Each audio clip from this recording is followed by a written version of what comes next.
Hi, my name is Lauren Davina, and this is a story time about the moment we're entering right now. A moment people have been calling the singularity. Now, if you don't know what the singularity is, that's okay. It usually means you didn't grow up with a science fiction obsessed father, but yours truly did. So allow me to tell you about the singularity in the most fun, illustrative way possible. Imagine a hypothetical point in the future where artificial intelligence becomes intelligent enough to improve itself. And once that happens, progress stops being linear and starts to accelerate on its own. Just growth on top of growth on top of growth. And as the computer scientists say, feedback loops we can't fully predict. This makes our future, our reality, radically unpredictable. Think of it like a human zygote forming. You start with 2 strands of DNA, one from the mother and one from the father. They combine and then split into 4 pieces of DNA, then 8, then 16, exponential growth. But there's a boundary. Eventually, that process resolves into something we recognize as a human being. Now imagine that same exponential growth, but without the natural stopping point. No human as the endpoint, just continued self-improvement, faster and faster and faster, compounding in ways that we can't model. Well, what does it become? Something benevolent? Incomprehensible, catastrophic, a god, a monstrosity, and that uncertainty is the defining condition of the singularity. It could lead to abundance on a scale we've never seen before, or it could introduce risks we are not prepared for. And right now, we're standing closer to that edge than most people think. I'm bringing this up now because over the past few weeks, something unusual happened. The people actually building these systems, they all started to say the same thing, not in a press release or a keynote, and it didn't make world news because to most people, this is still hypothetical, imaginary, and abstract. But they were saying it publicly to one another on X and on Reddit, on platforms where technical exchange actually happens. And when the same idea starts appearing independently across different teams, companies, and personalities, that's not hype. That is something we should all wake up and hear. David Holtz, the founder of Midjourney,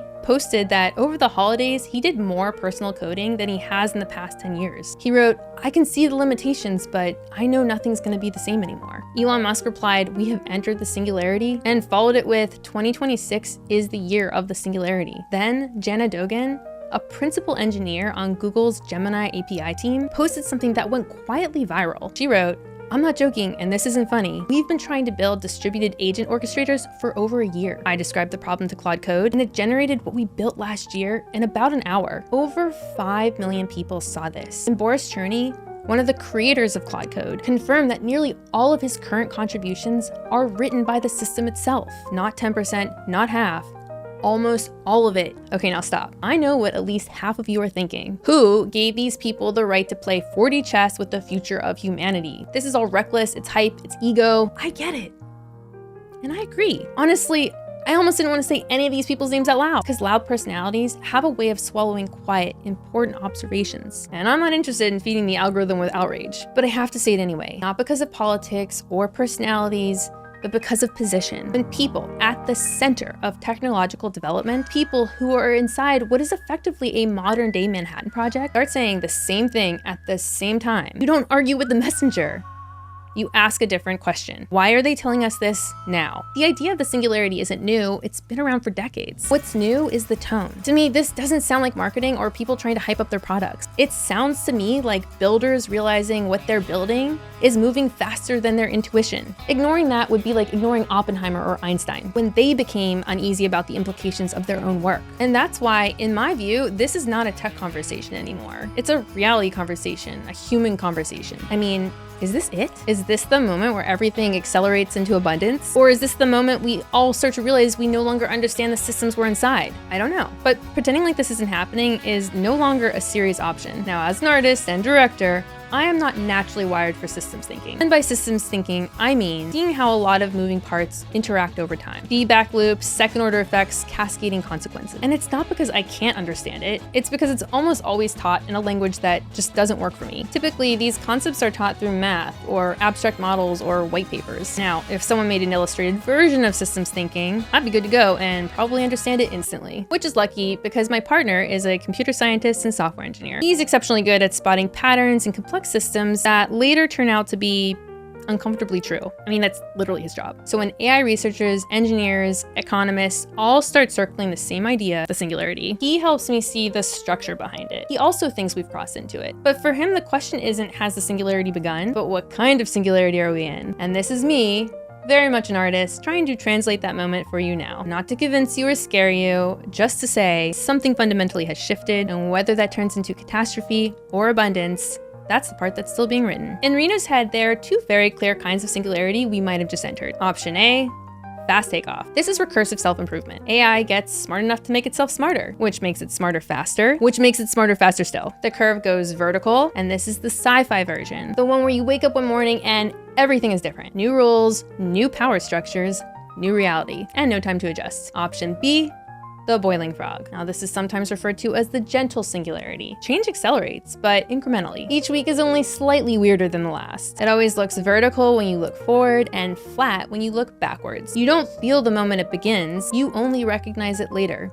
in retrospect. One scenario tells you to brace for impact. The other, more chill, but you might be a boiling frog. Both are disorienting in completely different ways. And the uncomfortable truth is, we don't actually know which one we're in yet. That uncertainty is the point. This is usually where people stop, where the conversation turns into interesting thought experiment, cool sci-fi idea, anyway, or the blank stare I get from my mom. But this is where it stops being abstract for me, where it starts to feel necessary to say this out loud. Because this isn't just something Elon said in a podcast, and it's not just a vibe or something I just feel instinctively in my body. It's what the world looks like to someone who actually works inside these systems. Which brings me back to Reno. He's a software engineer who's written and deployed rocket launch code. He's worked on systems where if one small assumption is wrong, things don't gently fail, they explode. So when people who are behind these LLMs say we've entered singularity, Reno doesn't hear someone's gross attempt to gain attention and followers. He hears pattern recognition. Because technologies like this, they don't announce when they've crossed a threshold. They just start behaving differently. And the only signal we'll ever get is when people close to these systems start to say,